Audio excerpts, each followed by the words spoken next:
Indo British Advanced Pain Clinic, Noppimayam Surgery Duram. For appointments 9155515563.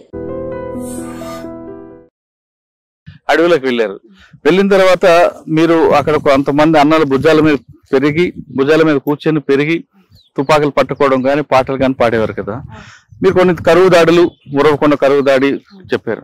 కరువు దాడి కాకుండా మీ టైంలో మీరు చేసిన ఒక యాక్షన్ కానీ లేదా మీకు బాగా నచ్చిన ప్రజల కోసం చేసిన మంచి సంఘటన కానీ చెప్పండి. నల్లమాడి ఏరియా సార్ అది. అప్పుడు అంటే చిత్రావతి దళంలో చేసిన అని చెప్పినా కదా, అప్పుడు శ్యామ్ మహేష్ మురళి అని పేరు సార్. అప్పుడు వాళ్ళు ఎన్కౌంటర్ కాగానే ఒకటి యాక్షన్ చేసినాం సార్ నల్లమాడలో.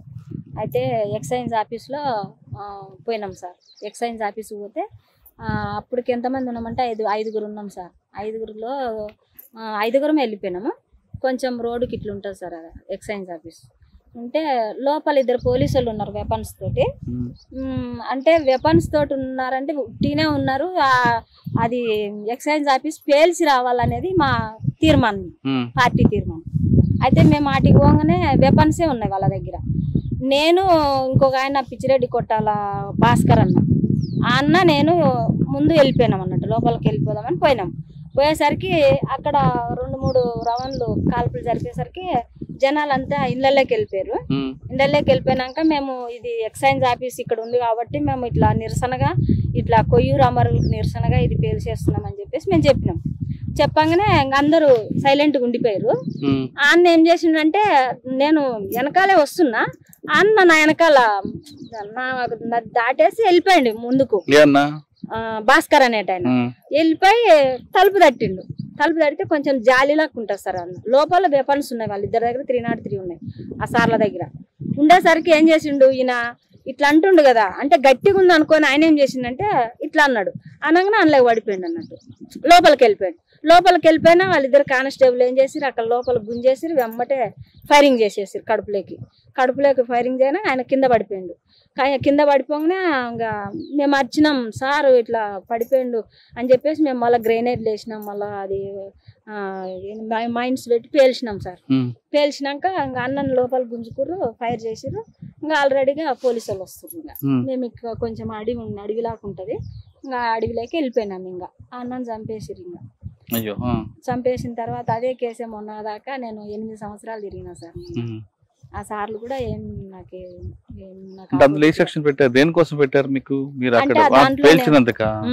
అందులో పేల్చినాం కదా, అంటే వాళ్ళకేం నష్టం కాలేదు సార్లు, పోలీసు వాళ్ళకి ఏం కాలేదు. కానీ మా కామ్రేడ్ ఒక ఆయన అమరుడు అయిపోయింది. అందులో లోపల గుంజేసుకురు, వెపన్స్ తోటి కాల్ చేసిరు. వాళ్ళు ఎమ్మటే వెపన్ గుంజుకొని అది దాంట్లో నా కేసు ఉండే సార్.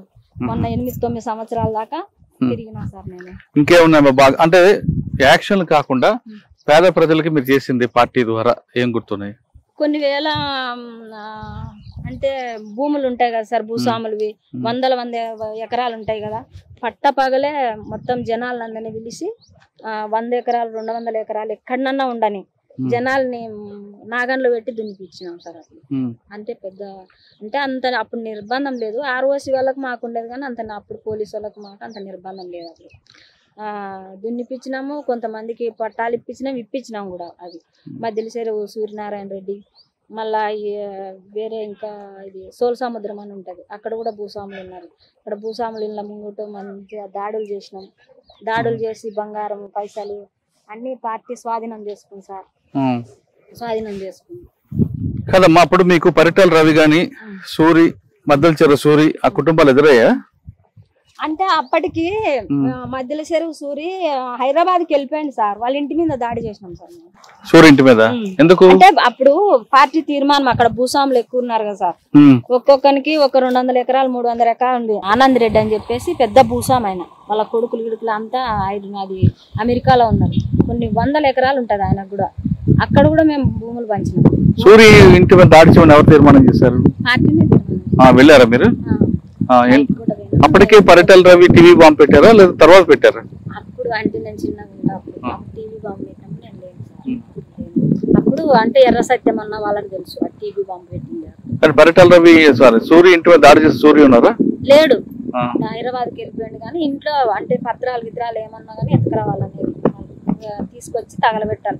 అంటే అప్పులు ఇచ్చింటారు కదా సార్, 1కి 2 రాసుకొని అట్లా ఉంటారు కదా, అయితే దానికి తీసుకొచ్చి తగలబెట్టాలా, ఇంట్లో ఏమున్నా కానీ తీసుకోవాలని చెప్పేసి తీర్మానం అన్నట్టు. అక్కడ దొరికాయా అంటే డబ్బులు కొన్ని దొరికినాయి, బంగారం దొరికింది సార్, పత్రాలు పత్రాలు కూడా దొరికినాయి. అవన్నీ ఏం చేశారు? పత్రాలు కాల్ చేసినాం, ఆ బంగారం అంతా. సూర్యు ఇంటి మీదకి ఎన్ని గంటలకు వెళ్ళారు? మీరు వెళ్ళేసరికి ఎవరెవరు ఉన్నారు అక్కడ? ఎవరు లేరు, పని మనుషులు ఉన్నారు, వాళ్ళ అక్కనే ఎవరో ఒక అక్కనే ఎవరు చుట్టాలు అవుతారంట. అంటే ఇట్లా ఇట్లా అని చెప్పేసి ఇల్లు వేలు చేస్తామని చెప్పి అంటే ఇక వాళ్ళు కాళ్ళు వెళ్ళి మొక్కిరు. ఎక్కగా ఇంకా అదంతా తీసేసి ఆ పత్రాలు గిత్రాలు అన్నీ ఎక్కడ బీరువాళ్ళు ఏది ఉన్నా కానీ అంతా పగలగొట్టుకొని తీసినాం, తగలబెట్టినాం సార్. పరిటాల ఇంటి మీద చేస్తారా? అరిటాలు ఇంటి ముంగట అప్పుడు షూటింగ్ జరిగింది సార్. అప్పుడు శ్రీరాములయ్య సినిమా ఉంది కదా, అంటే ఆ సినిమా ఎందుకు మా పాటలు పెట్టి ఎందుకు చేయాలని చెప్పేసి అంతే కదా, మన విప్లవ బాబా అంటే వాళ్ళ నాన్నగారు కూడా విప్లవ బాబాలు కదా. అంటే ఇంకా వద్దని చెప్పేసి మనోళ్ళు తీర్మానం చేసి వేస్తే మళ్ళా తర్వాత పరిటాల శ్రీరాములు అనేట ఆయన అమరుడు కదా, అమరుడు కాబట్టి ఇక వద్దు అని చెప్పేసి మళ్ళా తీర్మానం చేసుకొని వేసిరు. పేల్చేసిరు కదా సార్, నేను లేను, పేల్చేసిరు వాళ్ళ ఇంటిని. అది ఏమో గెస్ట్ హౌస్ ఏమో కట్టిరు కదా, గెస్ట్ హౌస్ ని పేల్చేసిరు, అన్ని కట్టెలన్నీ నరికేసిరు, అన్ని చేసిరు. అంతా చేశారు కదా. ఇంకా ప్రజలకి చేశాను, ఇప్పుడు పార్టీలోకి వెళ్ళిన తర్వాత ప్రజలకి పని చేశాను, నాకు ఇప్పటికీ గుర్తుండిపోయిందని సెకండ్ నోట్ చెప్పండి.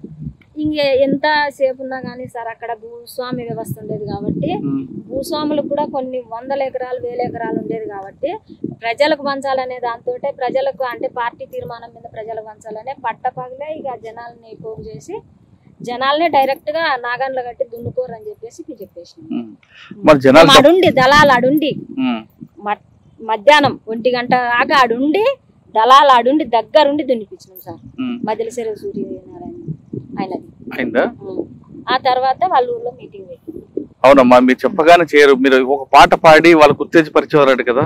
అంటే ఏం పాట పాడేదంటే ఈ కదిలిరండి కూలారు ఉంది కదా, అంటే అప్పుడు ఈ ముఠా కక్షలు ఇవన్నీ ఉన్నాయి కదా, పెద్ద ఎత్తున తీర్మానం ఏంటంటే అసలు మనము ఫస్ట్ ఈ ముఠా కక్షలని ఇవన్నీ ఇవి ముఠా దాన్ని ఫస్ట్ ఇది మార్చాల, తర్వాతనే మన ఉద్యమాన్ని ప్రారంభించాలని చెప్పేసి పార్టీ పెద్ద తీర్మానం చేసింది. తీర్మానం చేసినప్పుడు అప్పుడు మేము మీటింగ్లు పెట్టాలి కదా సార్, మీటింగ్లు పెట్టేటప్పుడు ఇప్పుడు ఈ పాట ఉంది కదా సార్, కదలిరండి కూలారా పాట రాసినాం అప్పటికప్పుడే. అక్కడనే వాడినాం. కదలిరండి కూలిలారా ఈ ముఠాలను తన్ని తరుమ, కదలిరండి రైతులారా, కదలిరండి కూలిలారా ఈ ముఠాలను తన్ని తరుమ, కదలిరండి రైతులారా. ప్రజాస్వామ్య ముసుగు కింద మేక వన్య పులులురా, పంటలకు నిప్పు పెట్టి పగలబడి నవ్వెరా, ప్రకృతంత తనదంటూ కత్తి బట్టి కదిలరా, తలలు దించి కూర్చుంటే తలలు రాల్చిపోయెరా, కదలిరండి కూలిలారా ఈ ముఠాలను తన్ని తరుమ, కదలిరండి రైతులారా. ఆడపిల్ల మన ఇంటికి ఆది లక్ష్యమనుకుంటూ కుంపటిలో మొక్కవోలే నీ బిడ్డని చూస్తివా, కండ్ల కావ్రమెక్కినాడు మన ఊరి గుండగాడు, బుసల కొట్టి కామంతో కాటు వేసి చంపెరా, కదలిరండి కూలిలారా ఈ ముఠాలను తన్ని తరుమ, కదలిరండి రైతులారా. ఆలిమెడల పుస్తెలమ్మి పంట నీవు పెట్టుకుంటే కొత్త ఆశ సిగురిస్తూ పైరు పచ్చగాయరా, రైతే రాజుననుకుంటూ కలలు నీవు కంటివా, పెత్తనాల మార్కెట్లో వడదెబ్బే మిగిలెరా, కదలిరండి కూలిలారా ఈ ముఠాలను తన్ని తరుమ, కదలిరండి రైతులారా. ఆ పాట పాడగానే వాళ్ళ ఉత్సాహం వచ్చిందా? వాళ్ళు కూడా అలా కోరస్ పాడేవారా? కరువు నిధులు వచ్చనంటూ పేపర్లో చూడగానే రొట్టి ముక్క సర్ది గట్టి ఆఫీసు వద్దకెళితే ఏ గ్రూపు నీదంటూ ఆఫీసరు అడిగరా, ఏ మాట చెప్పలేక వెనకతో వదీసెరా. కదలి రండి కూలిలారా, ఈ ముఠాలను తన్ని తరుమ కదలి రండి రైతులారా. ఏ పార్టీ వచ్చినా ఏ కులము ఏలినా గూండాలని కూల్చనిదే నిలువ నీడలేదురా. గూండాలకు గుణపాఠం కన్నుతోటి చెప్పరా, పోరు బాట నడుచుకుంటూ రగల్ జెండలెత్తరా.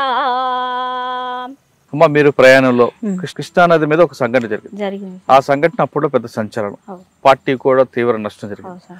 ఆ సంఘటన ముందు జరిగింది, ఆ సంఘటన ఏం జరిగింది?